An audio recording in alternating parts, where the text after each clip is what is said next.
চায়ের কাপে ধোঁয়ায় ওঠে ক্যাফের ওই কোণটায়, তোমার অভাবটা খুব করা না রে মনটা।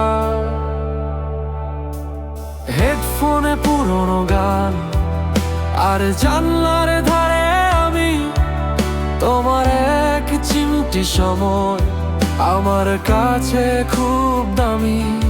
তোমার শহর আজ খুব কি ব্যস্ত নাকি মেঘের আড়ালে সূর্যটা গেছে অস্ত। আমি একটা নীল খাম পাঠালাম হাওয়ায়, লিখে দিয়েছি সব যা ছিল না পাওয়া। বলো না